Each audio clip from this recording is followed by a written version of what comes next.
अच्छा ये बताओ कि रैदास जी भक्ति साहित्य में किस धारा के कवि हैं? जोर से बोलो ना।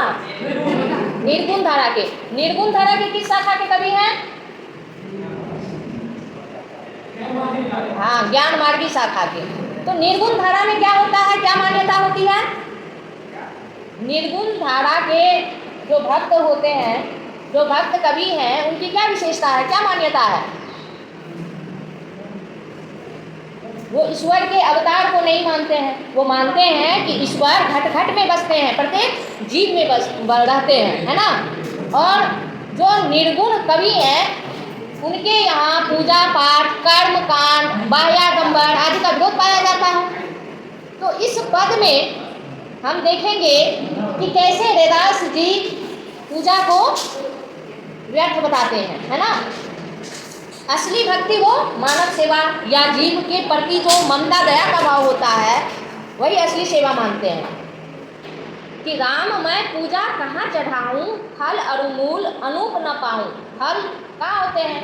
ऊपर में। मूल किसको कहते हैं? कंदमूल, जो जमीन के अंदर फलते हैं। जैसे शकरकंद, हम लोग सरस्वती पूजा में शकरकंद चढ़ाते हैं, है ना, और गाजर चढ़ाते हैं। तो ये क्या हो गया? मूल हो गया। और फल जो ऊपर, जैसे सेब, बैर, है ना। तो कहते हैं रैदास जी कि ये जो फल है और जो ये कंदमूल है, इनको मैं आपके अनुकूल, आप पर चढ़ाने योग्य नहीं समझ पा रहा हूँ। ये आपके चढ़ाने योग्य मुझे प्रतीत नहीं होता है। हनहर दूध जो बछरू जुठारी। हनहर मतलब गाय के थन से जो दूध हम लोग निकालते हैं, तो कैसे निकालते हैं? किसी ने गाय को दूधते हुए देखा है? गाय को दूधने के लिए पहले क्या किया जाता है? हाँ, बछड़े को, बछड़ा पहले दूध पीता है ना। पहले बछड़ा को हम लोग क्या बोलते हैं? गाय का बछड़ा क्या बोलते हैं? तुम लोग अपने यहाँ अपनी भाषा में बछड़ा को क्या बोलते हो? हाँ, बाछी या बाछा, लेरू। अच्छा ठीक है, देखो कोई शब्द खराब नहीं होता है। ये क्या है? क्षेत्रीय भाषा है ना।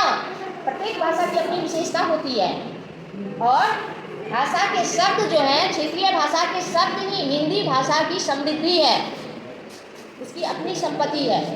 इसको कहते हैं देशज शब्द। देसी बोलचाल की भाषा को क्या कहते हैं? देशज शब्द। तो क्या लेरू बोलते हो, है ना।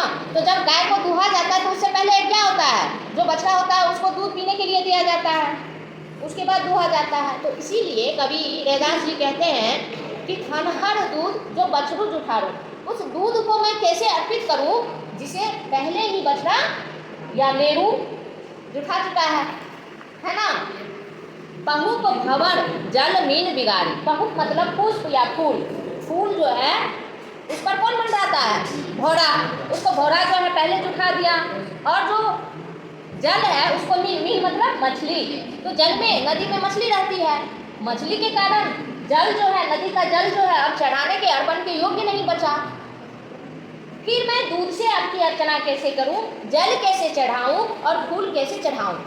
दूध क्यों चढ़ाने के लिए नहीं बोल रहे हैं? बछड़ा जुठा दिया, और फूल घोड़ा जुठा दिया, और पानी, जल, जल जो है मछली गंदा कर दी है, मछली उसमें है। मलयागिरी वेदियो भुअंगा।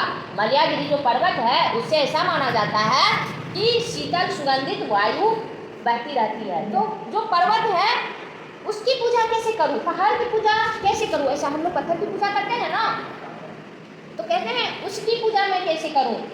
भुअंगा मतलब सांप, भुजंग। उसको, उसमें जो है बिल बनाकर सांप रहते हैं, और सांप कैसा होता है? विषैला होता है। विष अमृत गौ एक संगा। मलयानी पर्वत जो है अमृतदायिनी है, और उसमें रहने वाला सर्प क्या है? विषैला है, विषधर है ना। तो अब उसकी भी पूजा मैं नहीं कर सकता। मन ही पूजा, मन ही धूप, मन ही सेऊ सहज स्वरूप। स्वरूप मतलब स्वरूप। तो रैदास जी क्या कहते हैं कि हमारा जो मन है यही सिर्फ और सिर्फ यही पूजा के योग्य है, और इसलिए मैं अपनी मन और भावना ही आपको अर्पित कर रहा हूँ। मैं आपकी पूजा मन से ही कर रहा हूँ। मन ही सेऊ सहज स्वरूप। मन से ही केवल मैं आपके सहज स्वरूप की सेवा कर सकता हूँ। पूजा अर्चा न जानू तेरी। अर्चा मतलब अर्चना, जिसको हम लोग बोलते हैं कि पूजा अर्चना सहचर शब्द है, कुछ जो अर्चन करते हैं, जो चढ़ाते हैं। तो पूजा अर्चना करना मैं नहीं जानता हूँ, ना जानू तेरी। तेरी पूजा किस तरह करूँ, किस विधि से करूँ, इसका ज्ञान मुझे नहीं है। कह रैदास कवन गति मेरी। अब मेरी गति क्या होगी जब मैं ईश्वर की पूजा पाठ नहीं करना नहीं जानता हूँ। तो हे परमपिता परमेश्वर, आप ही बताइए अब मेरी क्या गति होगी, मैं किस तरह से आपको पा सकता हूँ। अब आप ही मार्ग बताएं। क्यों ऐसा क्यों बोल रहे हैं? क्योंकि उनकी दृष्टि में फल और कंदमूल चढ़ाने योग्य नहीं है ना। वो भी क्या है, पवित्र, उसको नहीं समझ में आ रहा है। जो दूध अर्पित करते हैं पूजा में हम लोग, वो दूध भी बछड़ा जुठा चुका है पहले ही, फूल को घोड़ा जुठा चुका है, जल में मछली रहती है, इसलिए जल भी पवित्र नहीं माने हैं। और जो मल्यागिरी है, जो अमृतदायिनी वायु जिससे प्रवाहित होती है, वह पर्वत भी विषधर के रहने के कारण पूर्ण अमृतमय नहीं है। तो इसलिए कहते हैं केवल हमारी भावना, हमारी जो अपनी भावना है वही पवित्र है और उसी से हम पूजा कर सकते हैं। वही भावना हम आपको अर्पित कर सकते हैं। आपकी सेवा हम अपनी भावना के द्वारा ही कर सकते हैं। तो इसलिए रैदास जी निर्गुण धारा के हैं, तो पूजा पाठ को व्यर्थ बता रहे हैं। बाह्याडंबर जो जितने भी हैं, कहीं तीर्थ जाना, उपवास करना, इन सब को निर्गुण धारा में व्यर्थ बताया गया है। इन सब का कोई औचित्य नहीं है। इन सब के बदले जीव की सेवा करना और सच्ची भावना से ईश्वर को याद करना, यही ईश्वर प्राप्ति का मार्ग बताया गया है और इसी से जीवन में सफलता प्राप्त करने के रास्ते दिखाए गए हैं। तो अब इस पाठ से संबंधित कोई प्रश्न, इन पंक्तियों को समझने में कोई दिक्कत? तो अभी हम प्रश्न पूछेंगे तो उसका जवाब दे दोगे ना, या नहीं तो तुम लोग प्रश्न पूछो।